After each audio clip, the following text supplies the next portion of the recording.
Luteal fazada kechasi 3 ta Xitoydan qilgan покупкаларым. Xudoy, kimdir pindodonni telefonimdan удалить qilsin iltimos. Birinchisi shunaqa kunlik linzalar, rozovoy va korичневыйsidan oldim. Bitta pachkada 10 ta dona bo'lar ekan. Hozir ko'zimda esa rozovoysi. Qalay sizlarga? Nima deb o'ylaysiz? Qanaqa edi? Next. Anu 40 minglik rumyanim tugagani uchun yana 3 ta oldim. Bu kakta tez tugarkan, lekin kak rumyana.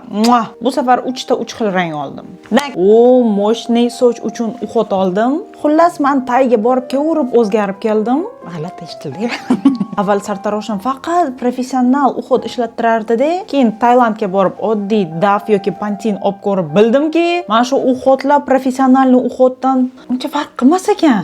Gap shundaki, bizga kirib keladigan Daf va Pantene'lar imенно shunaqa lineykalarni olib kirmas ekan. Menda Daf Intensive Repair, Tailanddan olib kelgan Pantene Miracle Serum. Vot meni kuydirilgan sochlarimni ham yaltirata oladi. Next, xullas qosh yopishtirish uchun mana bunaqa nakleykalar oldim. Tatuirovkadagi qolar ekan. Ko'ramiz.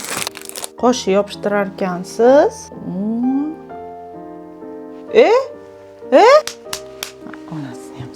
Shunga pul sarflaganimga ishonganim.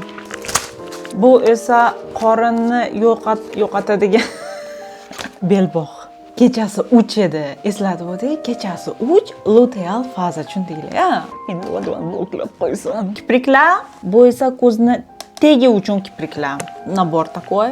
Tepasiga va tagiga. Bu xullas kiyimingizga tam kofe to'kilib ketsa, shundoq qilar ekansizda tozalar ekan.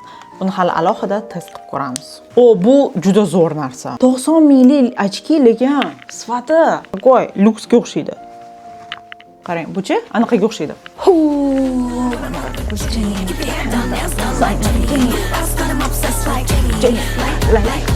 Yana bitta TikTokda mashhur bo'lib ketgan tint oldim. Men tintlarim kam-u. Mana shular hammasi tintman, tintlarim kam-u.